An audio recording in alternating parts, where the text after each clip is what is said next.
Clash Royale looks like a random pile of cards, knights, goblins, skeletons, dragons, but when you actually look at the lore, these cards belong to 10 completely different races with their own families, politics, and history. Let's get right into it. Let's start with the obvious one, humans. Humans are all over this game, but they're nowhere near as simple as they look. You've got the knight, Tom, looks dependable, early 30s, and has got that classic warrior energy. Then, right next to him, you got 5 barbarians with no shirts. The barbarians literally can't function without their swords, and Supercell references this across 3 separate things. 1.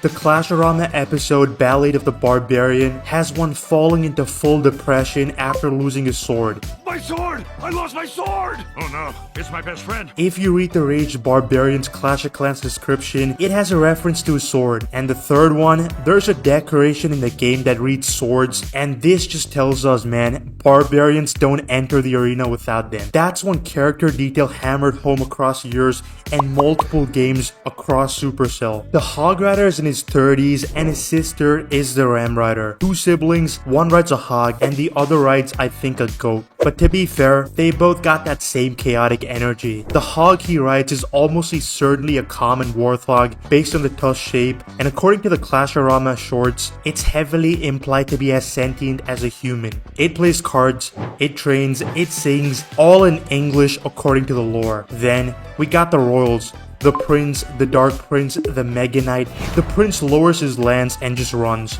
That's the whole plan, and it seems to work out, man. Next, we have the Archer Queen in her 40s, making her one of the most experienced fighters in the entire roster. She's a champion card, already on a different tier with her own race. The Little Prince is the opposite end of that spectrum. Young, fights with a sword, 2 royals, completely different eras of the same bloodline. There's a loading screen tip that says the wizard can control all elements except his hair, and I don't know if you guys remember this, but the first time I read this, I was genuinely laughing. These aren't just units. Supercell try to give them a personality, history, and other aspects that makes them interesting. The Lumberjack has an axe and drops a rage spell every time he dies. The Valk spins with an axe and wipes entire swarms. Every human card is a specific thing that makes them feel like a real person. That's what makes the humans stand out. They're not tied to one element or just one mechanic. They're defined by who they are, not what they do, or at least that's what I understood from what Supercell tried to do. The second type of card is the Mage, aka the Wizard. The Wizard looks like 3 guys in robes on surface, but according to the Void intro video, the Wizard, the Ice Wizard, and the E-Wiz didn't just cast spells, they created the Void. They broke reality. That's the level of power sitting inside these cards, according to the lore. The Wizard is a fire mage and has been in the game since launch. In Clash of Clans, they confirmed the Ice Wizard is his cousin, which means that mages form a family structure. They're not just random spellcasters thrown into the arena. They know each other, and this is where it gets interesting. The Ice Wizard talks in Finnish when he attacks. If you listen to it carefully, he shouts, and this translates to snow, freeze, and it's freezing. Just listen to it. Supercell added an entire language detail for no reason except the character. He's a legendary card at only 3 elixir, still one of the wildest stat combination for any legendary in the game, and his slow effect is one of the most frustrating things you can face in a match. The E-Wiz spawns in with the zap, not after he lands.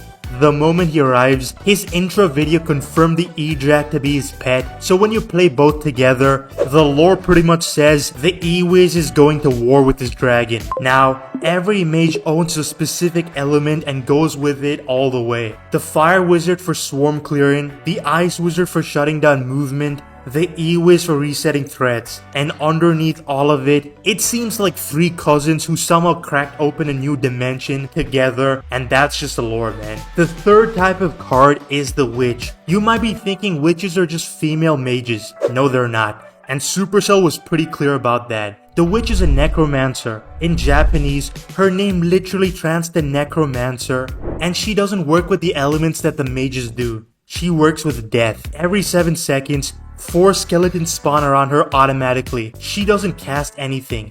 She doesn't stop moving.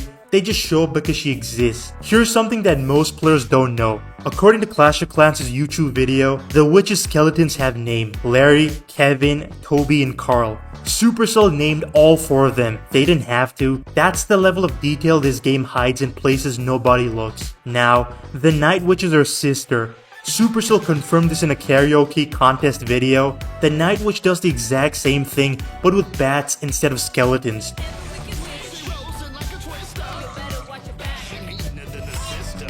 On death, she also spawns bats, which is a key detail that makes her significantly harder to remove and forget. In Korean, her name translates to Dark Necromancer. In Japanese, it means Night Magic Girl. This is just a translation, man. I don't know. Different cultures read the same card and get completely different translations on them. Then, we have the Mother Witch, who's in her 70s it looks like, making her the oldest biological character in the whole game. She curses troops, she kills them and turns them into hogs, so anything you send at her, goblins, barbarians, you name it, guards, if she kills them, they come back as cursed hogs fighting on her side. That's one of the most unique death effects in the entire game. The Super Witch, based on a reveal trailer, appears to carry traits from all 3 witches combined, which is why her abilities overlap across all of them. Now, what all 3 share is the same core idea. They don't just use power, and the lore feels like they just flip it. Dead things become useful, enemies become allies, and the witch card in Supercell is built around that. Before we move on to the next card, make sure to like and hype the video and join the Discord group, which is linked in the description of this video, where we talk about everything. The 4th type of cards are the skeletons. These are the cheapest, most disposable troops in the entire game, but absolutely everyone loves the skeletons. 1 elixir, 3 skeletons, barely any health, a sword they probably found somewhere, and the funny part is that they don't have a lower jaw. But here's what's wild, they show up everywhere. The witch spawns them, the Night Witch spawns them in the form of bats, the tombstone, the skeleton barrel, the graveyard, the skeleton army, it's everywhere. No troop in the game gets spawned from more sources than skeletons do. And that number sits at 8 different cards, and that's just a trivia fact. There are also 15 cards in total associated with the skeleton race. The graveyard alone costs 5 elixir and spawns skeletons continuously for 9 seconds anywhere on the map. Its Japanese name translates to skeleton rush, but the Korean translation means tombstone, or at least that's what I think. Supercell gave them the same card, completely different energy in different languages, and somehow all of them feel accurate when you look at the lore. Then we got the Skeleton King. Supercell gave the King of the Undead a self-esteem issue.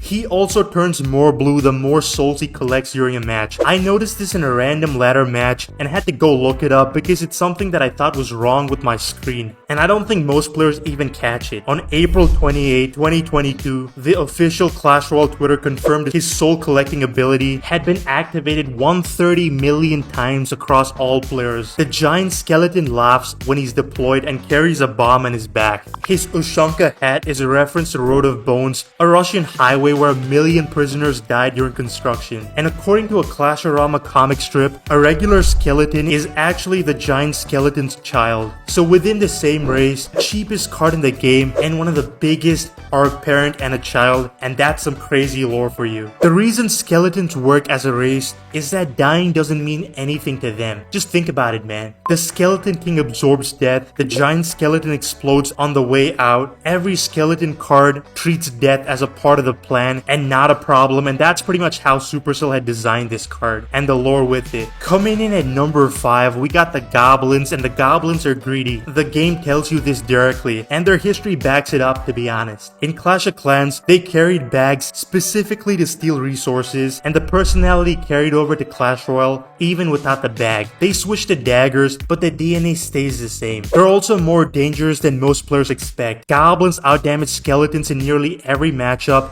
and move fast enough to keep pace with the hog. For low health troops at just 2 elixir, that's a legit threatening combo. The Goblin family has now 17 associated cards. The Goblin Giant carries 2 Spear Goblins on his back, 3 units from just 1 card. The Goblin Machine is a mech piloted by Baby Goblin with a magenta mohawk. which looks so funny, and a small hammer, meaning there's a genuine engineering tradition in this race. The Goblin Drill is the only building in the game that can be deployed on the opponent's side. The Goblin Queen's card description says she's traveled across the Emerald Sea to wreak havoc in the arena. The only thing that calms her wrath are the baby goblins, but they're not here. She launched an entire game mode where she took the Blue King's crown and declared it was time for the queen to rule the arena. She's a legitimate political figure in this world. When she was first revealed, the Clash Royale subreddit went into full speculation mode, debating whether she'd be a champion card, a tower troop, or a completely entire new mechanic.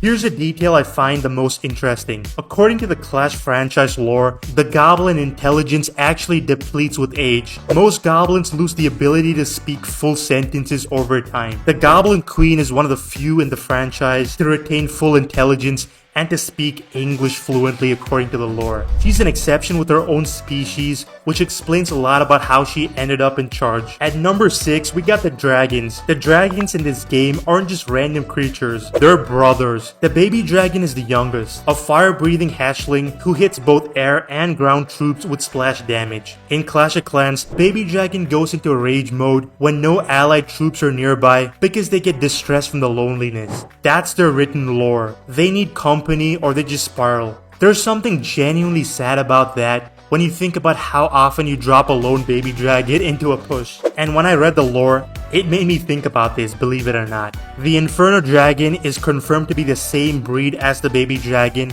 just a bit older. Where the baby dragon sprays fire everywhere, the Inferno Dragon locks onto one target and ramps his damage up the longer he stays on it. He wears a helmet and carries what's believed to be a Dark Elixir fuel tank on his back, the same fuel source as the Inferno Tower. He gave up versatility for pure focus damage, and to be honest, it has that older sibling energy. There was actually a Reddit thread where someone posted a side-by-side and noticed the Inferno Dragon is literally just a baby dragon wearing a helmet with a barrel strapped on his back. The top comment was, "The Inferno Dragon is a certified PDF." The whole thread is people realizing they never clocked this before. Next, we have the E-Drag, which produces chain lightning by just sneezing. He sneezes electric chains through up to 3 targets. His intro video confirmed he's the E-Wiz's pet, so he exists inside the brothers storyline and also in a completely separate bond with a human character.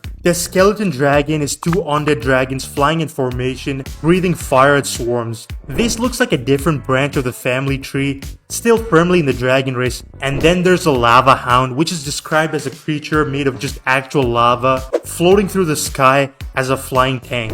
When she dies, she splits into lava pups and scatters and keeps attacking. She's the heaviest member of the family, the 7 elixir anchor of any air deck that uses her. With the dragons, the lore is basically 3 brothers in the same category who each took the same ability in a completely different direction. At number 7, we got the golems. Golems aren't alive the way the most cards are alive. They seem constructed, and this is completely off script, but the word golem appears in the Bible, and I don't know the exact verse, but it means like raw material or just unfinished form. In the Jewish folklore, a golem is being made from inanimate matter, usually clay, brought to life to serve a purpose. The most famous version is the Golem of Prague, built by a rabbi in the 16th century to protect his community. I know this is off script, but I thought I'd just put it in here. The Golem in Clash Royale follows the exact tradition. He walks forward, hitting buildings and doesn't stop. Kill him and he splits into 2 Golemites. Kill those and they explode too, and it does damage. His loading screen hint says that his heart is made of stone. I'm pretty sure you guys have seen this, which is not a metaphor, man. The Elixir Golem, however, flips the concept. 3 Elixir, but every time he or his pieces die, your opponent gets Elixir back. It first appeared in an April Fool's image Supercell posted showing an 8v8 battle before it even was a real card. It's tied with the Super Lava Hound for the most forms and divisions of any card in the game, splitting 3 times into 3 different stages. If your opponent lets all the stages die without spending elixir, they end up with a 7 elixir advantage from a card that only costs 3. Now, we have the Ice Golem, which barely deals damage. 2 elixir, slow, and when he dies, he slows everything around him. He's not there to fight. He exists to stall, die on purpose, and even buy time for whatever's behind him. Go ask a 2.6 Hog player. The Rune Giant was added in Jan 2025, and she enchants 2 nearby troops to deal bonus damage every 3rd attack. She doesn't win by her own stats, she wins by making troops around her stronger.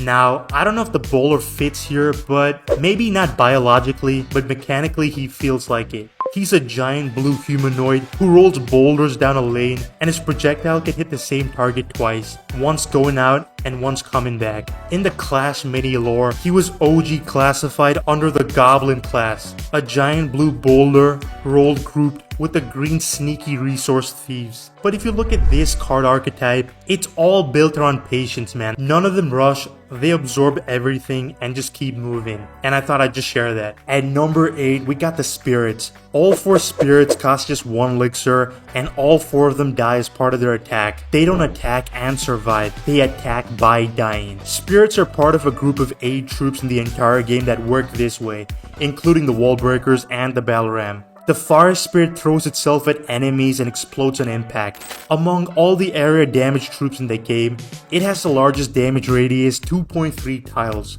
In the Clash Royale League 2022 tournament, believe it or not, it was actually part of the winning deck. The Ice Spirit's the only one out of the 4 with no pupils if you look at it. It just has blank eyes. It freezes the area around wherever it lands and fits into almost any deck without changing what the deck is doing. It stalls a push, resets cards like the Sparky, and could potentially stop these rampant troops like the Inferno Tower or the Inferno Dragon from ramping up. The E-Spirit chains electricity through up to 8 targets when it lands. It hits individual units in sequence, and its official in-game description is technically inaccurate about how it works. The description implies radius damage. The mechanic is actually the chain damage, and I don't think Supercell fixed it yet. The Heal Spirit comes in, heals troops instead of dealing a lot of damage. It's 1 elixir, a rare card, and the highest rarity a 1 elixir card has ever had in the game. And it shows up mostly in 3 Musketeer decks, where keeping expensive or explosive troops alive is the entire strat. Before the spirits existed, 1 elixir cards were deck cycling tools. Spirits changed that completely, and honestly, the Ice Spirit might be one of the most quietly broken cards in the entire game. When you look at in history, at number 9 we have the minions. So what even are minions? When you look at them, they're small blue gargoyles, big horns, stubby wings, large hands covered in dark elixir. From what I've seen, they throw dark elixir from their fist and not their mouth. You can actually see this in the Clash Royale trophies and landscape trailers if you watch closely enough. Their Clash of Clans version spit them from their mouths, which is why those have longer range. Same creature, completely different attack animation, and neither game ever draws attention to the difference if you don't look closely. Their wings are too small for their body size. Official sites point this out and immediately clarifies it has no impact in gameplay. They shouldn't even be able to fly, but they still fly anyways. They also share the same sprite regardless of which side they're on, meaning there's no red team or blue team version. They're just minions. The card description is a poem. 3 fast, unarmored flying attackers. Roses are red, minions are blue. They can fly and will crush you. Pretty impressive, Supercell. It looks like Supercell wrote a love poem for the gargoyle and put it in the official card. And technically, that's exactly what they are, in Japanese and French versions of the game. The minion's name translates directly to gargoyle, not minion. It's actually gargoyle. The English name was always the weird one. When you look at the lore, the minion horde is 6 of them at once. When you see that many descending on a balloon, you immediately understand why arrows in almost every deck when there's these swarm cards. What makes the minions their own race rather than just flying troops is the Dark Elixir biology. They're creatures built from the same resources that powers the game's strongest buildings. That's not just a visual detail, that's a species level identity if you ask me. Finally, we got the Giants. The Giants are the tank race, and the variety inside this family is genuinely underrated. The regular Giant has been in the game since day one. 5 elixir, high health, only attacks buildings. He walks forward and punches towers, and he's been in the meta on and off for the entire lifespan of the game. He has a bushy orange eyebrow and mutton chops, which is a serious amount of character detail for a unit whose entire job is walking in a straight line. According to the art of Supercell, he was OG designed to be blue. At some point in the dev, someone decided orange was the move and nobody looked back. Now, we got the Royal Giant that shoots building from range, meaning he starts dealing damage before he even gets close enough to be in real danger. He was genuinely broken in class early days, dominating ladder for months before Supercell nerfed him multiple times, and he did get a nerf even recently. If you were playing back then, you know exactly how miserable that felt. He looks like he's in his late 40s, wears a crown and a chainmail, and carries the energy of someone who knows exactly how annoying he is, sort of accepted it. Now, we got the E-Giant that zaps anything that gets too close automatically. Every hit he takes from a nearby troop triggers a reflected electric shock back at the troop. The more you send at him, the more it costs you. It's one of the most passive-aggressive mechanics in the entire game. Now, we got the Goblin Giant that carries 2 Spear Goblins in his pockets, 1 card, but 3 units if you look at it technically, or the strangest arrangement in any game ever made. Now, this is sort of controversial, but I didn't know where to place the Mighty Miner, so I thought I'd just put him here. He's a champion card who tunnels under the arena and surfaces near the enemy's tower. He doesn't attack from a distance, he uses space as a weapon, showing up somewhere your defenses weren't ready for. He's one of the only 4 cards in the game associated with the subterranean travel alongside Earthquake, the Miner, and the Goblin Drill. Giants clear the way by surviving everything in front of them. The Mighty Miner skips that entirely and just arrives at the destination. But since he looks tanky, I just thought I'd put him here. And that's pretty much all I got for the races in Clash Royale. And if I did miss something, let me know down in the comments. If you want to know the best updated ways to skyrocket your wins for the current meta, click on this video. Bye.